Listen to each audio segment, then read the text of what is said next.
Yes. He's going to talk us about the formations of Clarke-Oliveira and Instantons on Bryant-Salamon spin 7 manifolds. Thank you for accepting giving this talk, and the floor is yours. Thank you very much, and thank you for inviting. I'm really happy to give this talk. In fact, this should be the first talk where I actually talk about the deformation of Clarke-Oliveira instanton. So this is a part of a bigger program where I developed the deformation theory and applied it on a particular example, which I published as a paper like a year ago. And this is the second example, uh, uh, which I will submit to archive tomorrow, in fact, and will appear most likely on Monday. So I'll take time with the backgrounds, and this is my plan to talk about the backgrounds, manifolds, instantons, and this particular type of manifolds called asymptotically conical manifolds, of which Bryant-Salamon manifold is an example, and then describe the deformation theory of instantons on these particular manifolds, and ultimately talk about the particular example of Clarke-Oliveira instanton on this manifold, and then the deformation theory and the main result on the dimension of the modular spaces. And if time permits, I'll very briefly talk about the outline of the proof of the main result. So first, a bit of G2 and spin 7 geometry. So suppose I have a Riemannian 7 manifold XG, and I have a 3 form which in local orthonormal basis E1 up to E7 can be written like that. So then this 3 form phi is called a G2 structure. And if d phi equals d star phi equals 0, or I can equivalent condition, the Levi-Civita correction nabla on phi equals 0, then I'll call this 3 form phi to be a torsion-free G2 structure and call this manifold a G2 manifold. So what's the inherent geometry? So you can see this 1, 2, 7, 3, 4, 5. This means E1, of course, E1 weighs E2 weighs E7. This is the shorthand notation. So why these particular numbers? It comes from the octonionic algebra. So octonions, if you consider the imaginary part of the octonions, or rather fix a basis, E0, E1 up to E7, and then E1 up to E7 is the imaginary part of the octonions, 7-dimensional. Now G2, the Lie group G2 is actually the stabilizer group of this 3 form, as well as the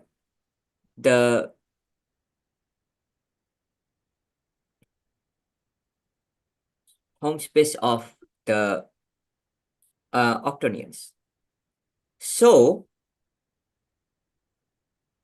if the manifold, we have this torsion precondition, that means the holonomy group of the manifold is contained in this Lie group G2. So this is what it means. Now we can consider similar thing. We'll start with the 4 form. Oh, by the way, this E1, E2, E7, it comes from the octonionic product rule. So E1 times E2 will give me E7 in the octonionic product chart. And of course, you can have many different isomorphic structures like that. So we can do the same for a 8-dimensional manifold. We can consider a 4 form, which looks like this in the orthonormal frame E0 up to E7. And then if the 4 form is torsion free, and then we'll call it the spin 7 structure. and the manifold will be called a spin 7 manifold. So again, if this happens, then the holonomy of the manifold will be contained in the Lie group spin 7. And G2 or spin 7 are these exceptional holonomies, because unlike SUN or SPN, only these two occurs in dimension 7 and dimension 8. So now that we have the manifold, we can define instantons on them. So I'll start with a G2 manifold and we'll consider a principal H bundle on it. So I'll start with a connection and I have a curvature on the adjoint bundle. Then the connection will be called a G2 instanton if it satisfies this G2 instanton equation. So if you have seen the 4-dimensional case, there the equation is star Fa equals minus Fa. So in dimension 4, it makes sense because Fa is a 2 form, and then the hot star of 2 form is again 2 form. And this is that would be the anti-self-dual instanton equation in dimension 4. But now we are in dimension 7, so we already have this 3 form phi. So now pi OS F is a 5 form and the hot star in the dimension 7 will again give me a 2 form. So this equation makes sense. And so this is the G2 instanton equation, and the solution is G2 instanton. Exactly similar case for the spin 7 setup, where I have a principal G bundle on my spin 7 manifold, and I have a connection and a curvature on the adjoint bundle, and I have the spin 7 instanton equation where I have the 4 form. Again, dimensionally makes sense. 4 is to 6 with star, it gives me back a 2 form. So this is the spin 7 instanton equation. So these are the basic setup of G2 and spin 7 manifold and the corresponding instantons on them. Now, I want to talk about a particular kind of spin 7 manifold called asymptotically conical spin 7 manifold. So these are non-compact. And so if you consider a G2 manifold and then consider cylinder on it, it will give you a spin 7 manifold. But if you start with G2 manifold and consider a cone, then that manifold will not be an integrable, won't have an integrable spin 7 structure. So what we need to start with is not a G2 manifold, but something weaker, a nearly G2 manifold. So here, that torsion-free condition d phi equals d star phi, here we denote psi, star phi by psi, that condition doesn't hold. Instead, we have this nearly G2 condition, d phi equals tau 0 psi, where tau 0 is non-zero. So the 3 form is definitely not integrable, and this manifold doesn't have the holonomy content in the Lie group G2. So we will call this manifold a nearly G2 manifold. But now, if I start with a nearly G2 manifold and consider a cone, that cone will have an integrable spin 7 structure on it, which you can define by this. And this underlying 7-dimensional nearly G2 manifold are usually referred to as the link of the manifold. And of course, the 4 form will determine a metric, which and vice versa. The metric will determine a 4 form. So the metric is the conical metric, G equals dr square plus r square G sigma, where G sigma is the metric on the link, the 7 manifold. So the spin 7 cone is not complete. So the idea of asymptotically conical manifolds is that we consider a complete spin 7 manifold where the geometry is asymptotic to this cone. What do I mean by that? So I'll start with a complete non-compact spin 7 manifold, and I'll remove a compact subset from it. And I have the cone. So there will be a diffeomorphism from that cone to that compact part removed spin 7 manifold. And then both have spin 7 structures. So if we pull back the spin 7 structure on the compact part removed spin 7 manifold to the cone and then compare it, it should satisfy this asymptotic relation. This nu is called the rate.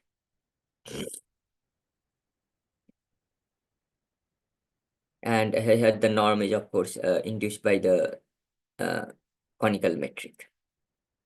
So that's this is the idea of the asymptotically conical manifold with rate nu.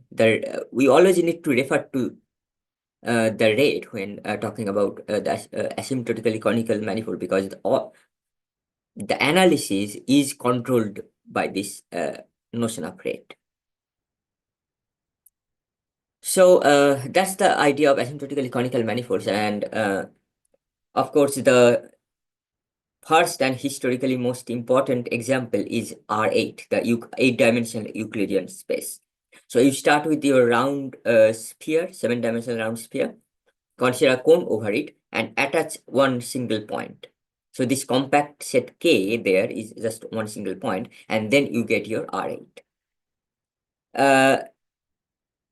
The second, so I'm gonna jump a bit to the example first.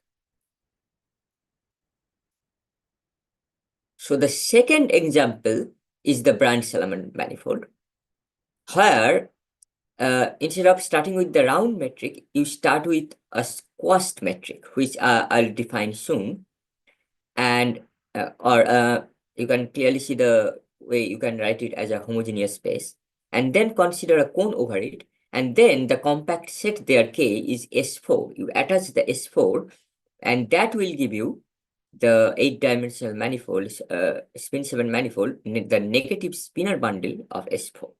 And that's the second known example of this asymptotically conical spin 7 manifold. And most importantly, this has full holonomy. So historically very important manifold. So I'm going back to talk about the notion of instantons on these manifolds. So I want instantons on these manifolds which also exhibits the asymptotic behavior.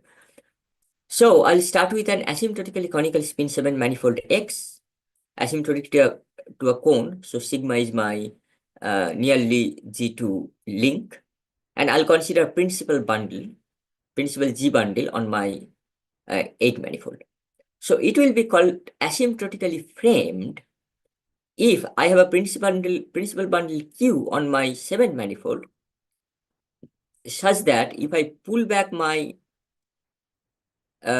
bundle P to the cone by this diffeomorphism H, and then pull back the bundle Q on the cone by the projection pi, then they should be isomorphic.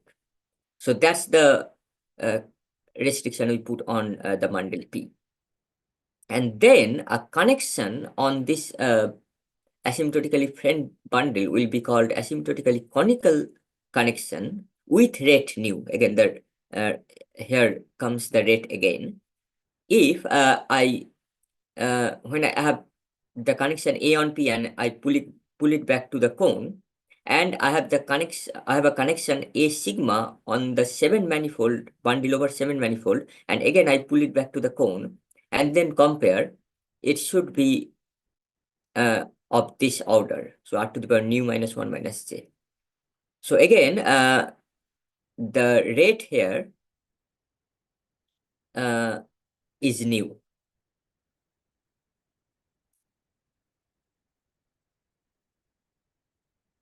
So if I consider the infimum of such rates, we'll call it the fastest rate of convergence. And you may ask, what if this infimum set is unbounded below? Well, that's even better. That won't create any problems. So that's the notion of instant asymptotically conical spin 7 manifolds and the notion of instantons. So you can clearly see from this relation that at infinity, the connection on the 8 manifold will converge to a connection on the 7 manifold. So that's the asymptotic behavior.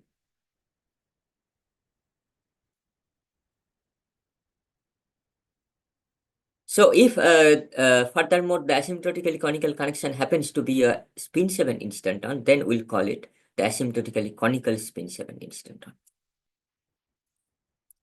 So in order to study the or even define the moduli space, we need to have some analytical background. And for asymptotically conical or asymptotically cylindrical manifolds, there's this Lockhart-McEwen analysis, which goes as follows. So I'll start with a vector bundle over my asymptotically conical manifold, which is, we have a connection and a metric, compatible metric. And we start with the space of compactly supported sections of this vector bundle. Then the conically dumped or the weighted Sobolev space, WKP nu E, will be defined like this. So if I start with a compactly supported section, then the weighted Sobolev norm is defined by this. So let's see what's different from the usual notion of Sobolev norm. So this nu is new here, and in this norm you can see rho. The rho, okay, two things. First the nu, and second the rho. You have rho to the power nu plus j here, and you have rho to the power minus 8 here. So if you remove the rho and the nu from this expression, you get your usual notion of Sobolev norm. So nu, you already know that's the rate. I already said the analysis will be highly rate dependent. So what's left is this rho. So this rho, which is a map from the 8 manifold to R, we'll call it the radius function, and it will be defined as, it will be 1 on that compact subset K, which we removed to make the diffeomorphism with the cone. And then for R high enough, we'll define it just to be just R. Whereas for in between, from R to 2R, we'll smoothly interpolate it from 1 to R. So that's this radius function. That's what's different from the usual Sobolev theory and the weighted Sobolev theory. And this rho to the power minus 8, this minus 8 of course comes from the dimension of the manifold being 8. So that's the weighted Sobolev norm, which we will use to define the moduli space. So we are talking about moduli space, which means we have the space of all connections. Now we need a proper notion of a gauge group, a gauge transformation. So again, it will be weight dependent. So we consider the weighted gauge group to be a section, a continuous section of the endomorphism bundle, where at infinity, it will converge to the identity. So again, we have this asymptotic relation there. Of course, this norm is with respect to the weighted Sobolev norm. And then we'll take intersection of all these k's, and we'll get g nu. which is our gauge group, weighted gauge group. So now we can define the modular space of spin 7 instantons asymptotic to a connection on the link to be, so the space of all asymptotically conical spin 7 instantons on my bundle quotiented by this gauge group I just defined. So that's the modular space, and this notation M A sigma nu refers to the fact that the modular space depends on two things, mainly depends on two things. One is the asymptotic nature. Where does these where do these instantons converge to? It converges to A in A sigma at infinity, and at which rate nu. So now we have defined the modular space. So before we move forward with the deformation theory, does anybody have any questions so far?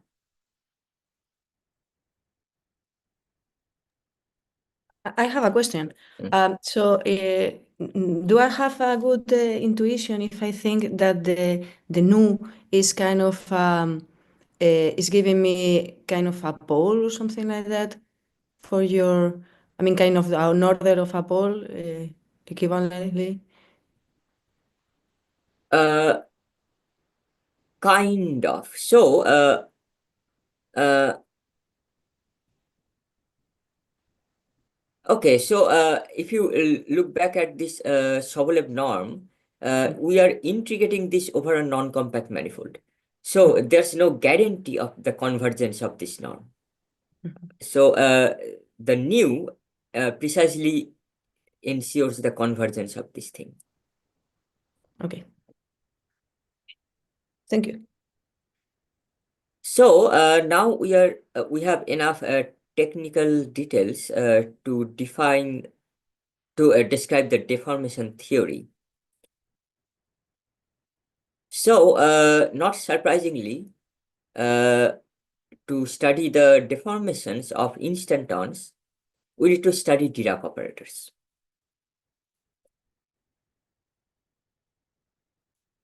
So, I mean, you start with your instanton, you look at the curvature, and then you look at the instanton condition, and you also have the gauge fixing condition. So together they will give you a nonlinear Dirac operator. And if we consider infinitesimal deformations, then we can linearize that nonlinear Dirac operator, and the deformation theory will be governed by the linear Dirac operator. So this is the setup. I have the nearly G2 manifold sigma, and I have a principal bundle Q on it. Now I have an asymptotically conical manifold X and an asymptotically framed bundle P. And I consider A sigma to be a connection on Q. So I have a 7 manifold and a bundle Q on it, and an 8 manifold X and a bundle P on it. So I can consider two Dirac operators. One goes from the spinor bundle of sigma twisted by the adjoint bundle of Q to itself, and that's a Dirac operator in dimension 7. And then the spinor bundle on of X, the 8 manifold, twisted by the adjoint bundle of P. Now in 8 dimension, what happens is that the spinor bundle splits into a plus and a minus. And so you can restrict your Dirac operator on the on the negative part. And so you get a Dirac operator from negative, which goes to positive. So these are the two Dirac operators. Now, Lockhart-McQueen analysis tells us that this Dirac operator, so I considered the weighted Sobolev space of sections of these bundles. And so this Dirac operator is not always Fredholm. Again, this rate dependence comes into play. For some particular rate, if my rate plus 5/2 turns out to be an eigenvalue of the Dirac operator on my 7 manifold, then the kernel of the Dirac operator will blow up. So only when the rate plus 5/2 is not in the spectrum of the 7-dimensional Dirac operator, then only the 8-dimensional Dirac operator will be Fredholm. So you can, the way to prove it is to write down the relation between the 7-dimensional and 8-dimensional Dirac operators, and this 5/2 comes from that relation, and then you can figure out this fact. Now, when it comes to the index of the Dirac operator, something nice happens there as well, interesting happens there as well. Okay, let me fix the terminology. We'll call a weight a critical weight if that weight plus 5/2 is in the spectrum, which means the kernel will blow up at that critical weight. So if I have a critical weight between two non-critical weights, then there will be an index jump from going one to another. And that jump will precisely be determined by the sum of the dimension of the kernel of this operator. So this is enough to describe the deformation theory. We'll consider two particular spaces. One is the space of infinitesimal deformations, which is nothing but the kernel of the Dirac operator, and the obstruction space, which is basically co-kernel of the Dirac operator. Again, written in this very notational heavy weighted Sobolev space notation. But here's the main theorem. If I have an asymptotically conical spin 7 instanton asymptotic to a nearly G2 instanton in dimension 7, and I'll start with a non-critical rate, and then an open neighborhood of 0 in the deformation space, and there will be a smooth map from the from an open neighborhood to the obstruction space with this map kappa, also called Kuranisi map, that will take 0 to 0. Then an open neighborhood of 0 in kappa inverse 0 is homeomorphic to a neighborhood of the instanton in the modular space. So this is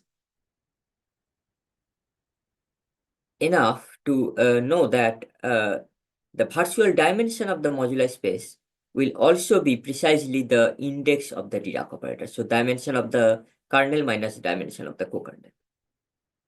Why virtual? We don't yet know whether this modular space is a smooth manifold or not. For that, we need the obstruction space to vanish. So this is the whole setup. So in order to calculate the deformations or calculate the virtual dimension of the modular space, what we need to write down, we need to calculate the critical weights, which means ultimately from this relation means we need to calculate the spectrum of the Dirac operator on the 7 manifold. And then that will, of course, will give me the idea how the dimension will jump from one to another, but then I need to know the dimension of at least corresponding to at least one rate, which means index of the Dirac operator corresponding to at least one rate. And that's where that can be done by calculating the index of the Dirac operator corresponding to that rate and using a lot of index theory that's already in the literature. So I wanted to talk about this particular kind of instanton, Clarke-Oliveira's instanton on the Bryant-Salamon manifold. So I talked about two particular manifolds. One was R8 and the other was this Bryant-Salamon manifold. So I will describe the Bryant-Salamon manifold in a bit more details. So I said that if you start with the squashed sphere, this homogeneous space sp2 cross sp1 quotient sp1 cross sp1, consider the cone and attach S4, that's my negative spinor bundle of S4, which is the Bryant-Salamon spin 7 manifold. So let's look at what this squash metric is. So consider the Lie algebra sp2 direct sum sp1. So we have a decomposition sp1 direct sum sp1 direct sum M. So it's a reductive homogeneous space. Sorry. So this M part is actually isomorphic to the tangent space of my manifold. So what can I do? I can fix a particular basis IA, where A varies from 1 to 7. So M is 7-dimensional. And I capital A, where A is from 1 to 13 of sp2 direct sum sp1. So I small a is the basis of M and I capital A is the basis of sp2 direct sum sp1. Of course, so 1 to 7 is I small a, then 8 to 13 is the basis of sp1 direct sum sp1, this part. Now we also consider the dual basis EA of M. So remember these two notations, IA and EA. It will come in handy later on when describing the instanton. So the squashed metric looks like this. So for 1 to 3, it has this factor of 3 squared in front of it. And for 4 to 7, it has this 3 over root 5 whole squared in front of it. So the idea is you can clearly see that this, so if this also had 9 instead of 9 over 5, that would be the round metric. Whereas here it's squashed by this factor of 5. So this comes from the Hopf vibration. You can consider S7 as a S3 bundle over S4, and then you squash the metric on the fiber. So that's the squash metric, and it is a nearly G2 metric. In fact, these constants are calculated precisely by imposing the condition that the metric has to be nearly G2. Now that's the metric on the squashed on the 7 manifold, the squashed 7 sphere. So for the Bryant-Salamon spin 7 manifold, first I'll consider the cone, and that metric will extend to the singular orbit S4, which will give a metric on the whole of the Bryant-Salamon manifold. So that metric looks like this. This dr squared is the radial coordinate, and I have this alpha r square and beta r square in front of. So instead of this 9 and 3 over 9 over 5, we have these two r dependent functions, alpha and beta here. And so you know that the metric will determine the spin 7 structure, the 4 form, and vice versa. So that 4 form, the spin 7 structure 4 form will also be in terms of alphas and betas. We will have them. And so we want that spin 7 structure to be integrable, which means d of that 4th form should be 0. And that will put constraints on these functions alpha and beta. And it's not a surprise that at infinity, this alpha and beta will converge to the values 3 and 3 over root 5.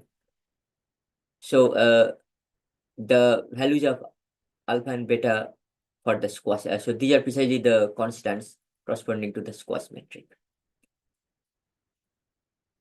And from this metric, you can actually, and the relation between alpha and beta, and you can actually calculate the rate of this asymptotically conical manifold to be minus 10/3. So that's the description of the Bryant-Salamon manifold. Any questions so far?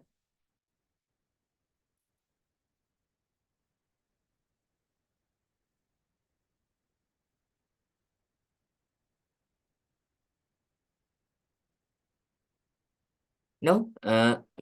So let me move on to Excuse me. yeah, There are a couple of questions from Mario. Uh, right. Mario, do you want to say them aloud, or should I read them?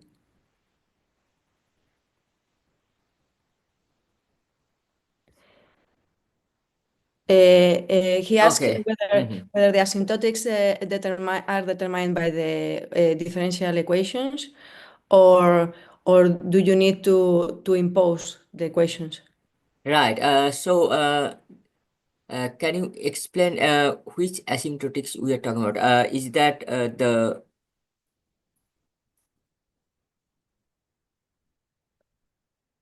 that related to these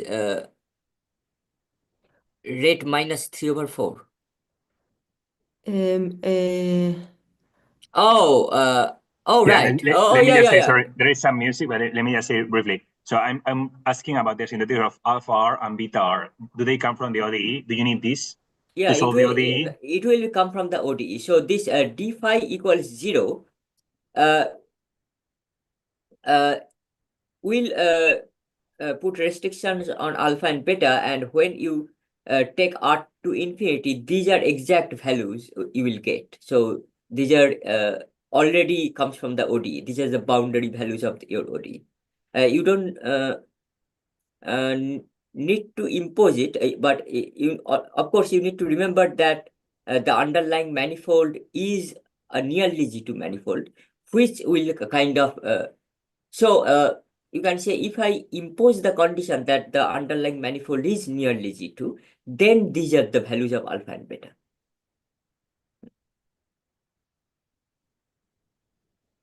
And of course, that condition is same as d phi being equals to 0.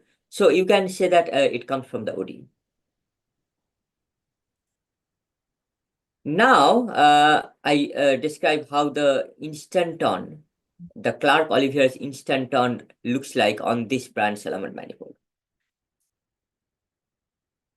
So, Clarke initially wrote this paper where he calculated instantons on Bryant-Salamon manifolds. So, Bryant-Salamon had three manifolds in dimension 7 and only one in dimension 8. So, he calculated instantons on couple of them. And for the 8-dimensional instanton, turned out it had a singularity. And so Clarke and Oliveira later together collaborated on this new instanton, smooth instanton, which we refer to as I refer to it as Clarke-Oliveira instanton. So here's the setup. We'll start with a particular SU2 bundle on my squashed 7 sphere. I'll fix an orthonormal frame EA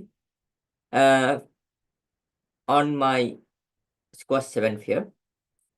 And I'll also consider a basis TA for A equals 1 to 3 for my the Lie algebra of SU2 or SP1.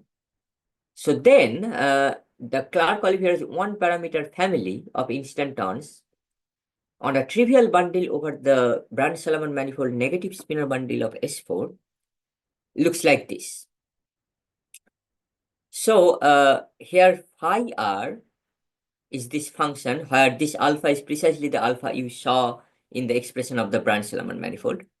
There's this parameter y0, which is a positive, which is positive between 0 and infinity. This is what makes the instanton the one parameter family of instantons. this EA clearly, as I said, is the orthogonal frame, and this EA plus 10, so that means E11, E12, E13. We already saw that while I was explaining the basis of SP2 direction SP1. So this is actually this first part is the canonical connection on the squash 7 sphere, and then this whole thing will give you a connection on the 8 manifold, and then you can calculate the curvature, plug it in plug it into the instanton equation, and then solve ODEs, which will ultimately give you the expression for this phi. Now there's also this limiting instanton where you take this parameter y0 to go to infinity. So the way to do it is initially your connection is on the cone rather than on the whole manifold, and once you have the connection, then you look at the behavior at the origin and whether you can extend it to the singular orbit S4, or rather to the whole manifold. So this A is defined on a trivial bundle over your 7 sphere, and hence a trivial bundle over your cone.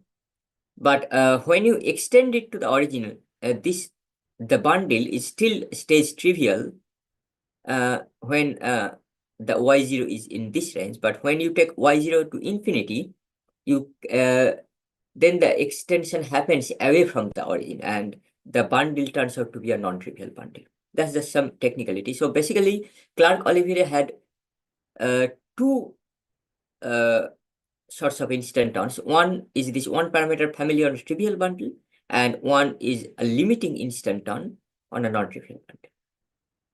So we will, and turned out both these instantons have the same rate of convergence or fastest rate of convergence of -2. So that's the description. So now I talk about the main result. So remember that notation M A sigma nu. A sigma is still the this EA plus 10 TA, which I referred to as the canonical connection on the 7th sphere, is that A sigma, because you can clearly see when you make phi goes to infinity, this phi r will be 0. So this part will be 0, and you are left with this part. So that's my instanton, or the connection on the 7th sphere. And I have the rate dependence. So my fastest rate is -2. So the moduli space, we only need to consider rates between -2 and 0. And now we have two different instantons. One is the one parameter family of instantons, which we refer to as A y0. Y0 is the parameter. And this limiting instanton, which I refer to as A lim. So the result is the virtual dimension of the one parameter family of instantons is 1, and nu varies from -2 to 0. And the for the limiting instanton, it's -1. So the fact that the virtual dimension is negative for the limiting instanton is enough to tell you that the instanton is obstructed. So if you go recall the definition of obstructedness and unobstructedness, your obstruction space was the co-kernel, and we needed that to vanish to have my modular space smooth manifold. So here the index of the so that was the index of the Dirac operator as well. So the fact that this is -1 tells me that you have the dimension of the kernel minus the dimension of the co-kernel. So the dimension of the co-kernel is definitely non-zero, and that makes this obstructed. Whereas the virtual dimension of this modular space is 1. Of course, that doesn't tell you that it's unobstructed. It may very well happen that it's 2 minus 1, which is 1. But I believe it will be unobstructed, and that's for future work, which will establish the modular space to be a smooth manifold. And we can actually talk about the real dimension rather than the virtual dimension. So can you remind me how much time do I have left? You still have 10 minutes more. 10 minutes. So that's adequate time to go through the outline of the proof of this result I just described. Yes, thank you.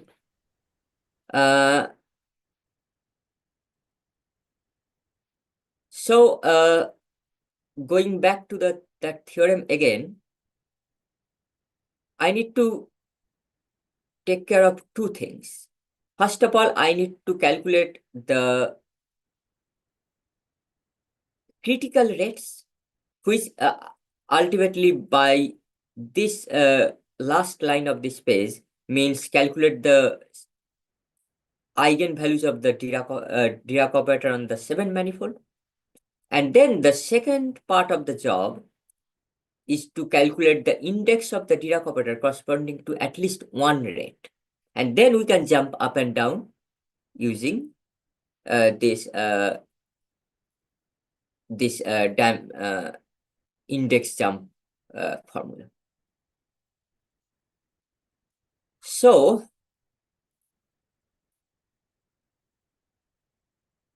we are gonna use a lot of homogeneous space Lie algebra techniques.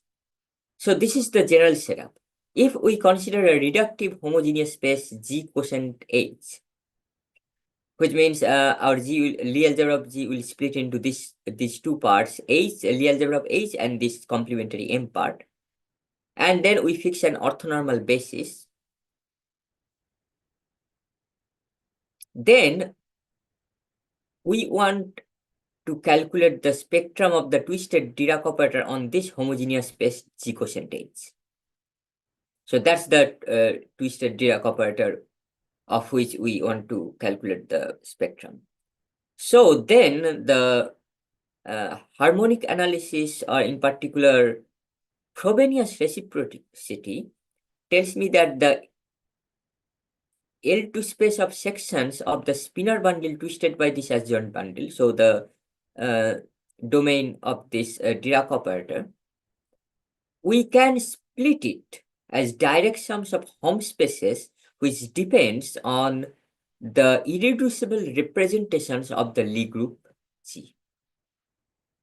So here, in this expression 4, in the right hand side, V gamma are irreducible representations of G, and V is an irreducible representation of H. Both appears in this direction. So what we are doing, we are decomposing this infinite dimensional space into finite dimensional vector spaces, and then we'll restrict our Dirac operator on these finite dimensional spaces and calculate the spectrum, the usual, linear algebraic way, if you want to call it that. So in our setup, this G is sp2 cross sp1, H is sp1 cross sp1, and then this G quotient H is precisely the squash 7 sphere. Now for sp2 cos sp1, this gamma will look like a 3 tuple. So an irreducible representation of sp2 cross sp1 will you can identify them by these 3 numbers V, A, B, C. So recall that the fastest rate of convergence is of the Clarke-Oliveira instanton is -2. So we only need to look at for rate varies from -2 to 0.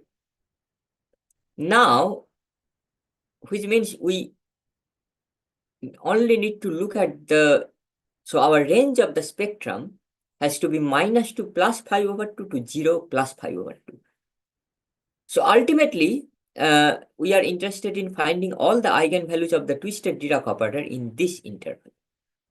This is of course a bit more than we need, but it will come in handy for the index part. So this is that's my range. Now what I can do, as you can see, we have this homogeneous space setup. We have the Lie algebraic techniques. I didn't mention it, but what we do, we write down the square of this Dirac operator in terms of Casimir operator. And the Casimir eigenvalues highly depend on the, not highly, they are in terms of the irreducible representations. And so you can easily write down a curvature bound, which directly, so a bound on, not curvature, sorry, eigenvalue bound. So you can write down a bound on your eigenvalues is determined by the irreducible representations. So we know that we only need eigenvalues in this range -5/2 to 5/2. And then from that eigenvalue bound formula, you plug it in the irreducible representation and see whether the bound is giving me something above or below, and filter the irreducible representations in that way. And ultimately, you are only left with these 8 representations. So it tells me that I just need to calculate the spectra, the eigenvalues of the Dirac operator on my squashed 7 sphere for these 8 irreducible representations. And then I spend a couple of months on the calculation, and turns out that there's only one eigenvalue in this range, which is half, and that corresponds to the trivial representation V000. So initially, nu plus 5/2, if that's an eigenvalue of the Dirac operator, then that's a critical weight. So my eigenvalue is half, which means the critical rate is half minus 5/2, which is -2. So my critical rate is -2. That's the takeaway from this whole eigenvalue calculation. Now, the second part, as I said, I need to calculate the index of the Dirac operator. So when it comes to came to this project, that's actually the most fun part to do, because it was a completely uncharted territory. We didn't have any rule of thumb which we could apply to directly get the index, and this is where all the mathematical fun happened, which I'm gonna summarize very quickly, unfortunately. So what we'll do, we'll change. So if you go back to the Dirac operator, that's very much right over here, that's very much rate dependent. So the domain, codomain and domain are very rate dependent.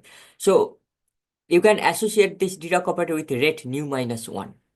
So this is the Dirac operator corresponding to rate nu -1. And same when for index, the index nu prime and nu, this refers to this rate of the domain. So somehow we are doing index calculation. We do not want to carry on this weight business. The way to remove it is we conformally change the metric. So remember, we had that radius function, which was the radius right over here. We had this radius function rho, which was the R for high enough, 1 on the compact set, and then smoothly interpolate in between.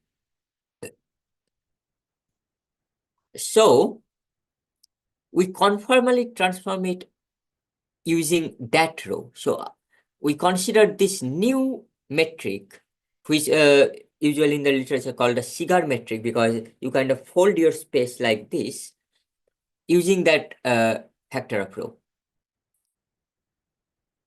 Now you can prove that index of the Dirac operator corresponding to rate minus 5/2 is the index of the Dirac operator corresponding to this cigar metric. So if you look at the index of this cigar metric, the domain and codomain are now free from rates. So that was the first trick behind the index calculation. The second trick was this manifold, negative spinor bundle of S4, is a non-compact manifold. The R goes to infinity. So the second part of the trick was, if you chop it up in the middle, right? Consider some finite R rather than going to R to infinity, and call this a ball of radius R, then that's a compact manifold with boundary. And the Dirac operator on the whole non-compact manifold will have the same index as this compact index of the Dirac operator on this compact manifold with boundary. So we needed these two tricks. One, so because now there's a theory for index of Dirac operators on compact manifold with boundaries, namely the Atiyah-Patodi-Singer index theorem, where the index is precisely has these three terms rather than just this one term for the usual Atiyah-Singer index theory. So we have one more term. This is called the Chern-Simon term, which appears if your metric is not a product metric in the boundary. But here that's not the case, so that's actually 0. This term is called the eta invariant of the boundary. Now this kind of this eta invariant kind of determines how non-symmetrically the eigenvalues are assigned in the positive part and the negative part. So for isometry reversing metric, the negative eigenvalues are obtained by changing the sign of the positive eigenvalues. And then, for example, that's the case for round metric, eigenvalues of Dirac operator on a round metric, a round sphere. That's not the case here. So for that, the eta invariant will be 0. That's the point here. This IM term, that's the usual Atiyah-Patodi-Singer index, Atiyah-Singer index theory, which is the A hat genus of the manifold times the Chern character of the bundle. So the result, so we use various tricks to calculate the index, and for the one parameter family, turns out the index is 0, and for the limiting instanton, turns out the index is -2. Now going back to this eigenvalue calculation, there's only, so that was rate -5/2, right? So above that, there's only one critical weight which is at -2. So, and that comes from the trivial representation, which is one-dimensional. And that's why the 0 and -2 jumps into and goes into this -2, 0 area, -2, 0 range, as the dimensions being 1 and -1. So that kind of gives a complete overview of the proof.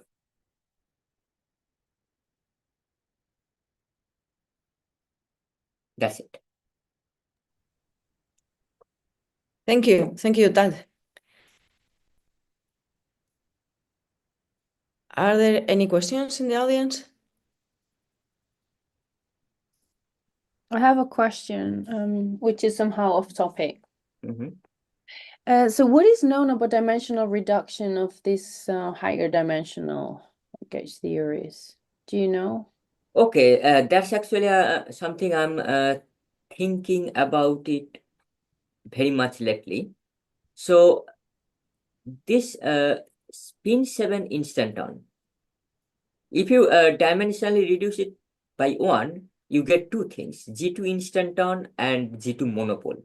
So again, Oliveira, who I mentioned here, also worked on G2 monopoles. And you further dimensionally reduce in dimension 6, you get those Hermitian young males, instanton. In dimension 5, you get something called Heidis-Witten equation. In dimension 4, you get Kapustin-Witten, the ASD instanton. And then the usual suspects, monopole, Higgs, Hitchin equation, are all dimensional reduction of starting from this spin 7. Okay. So I am kind of have this idea that the spin 7 instanton may very well be the godfather of all the important gauge theoretic equations. The one I haven't managed to fit in this dimensional reduction picture is the Zeiberg-Witten equation. Okay. From Zeiberg-Witten in dimension 4, you can get the vortex equation actually. So the vortex equation, you can consider it as a dimensional reduction of the Zeiberg-Witten. But somehow, I still haven't fit that story in this dimensional reduction of the spin 7. Okay. That's interesting. Thanks a lot.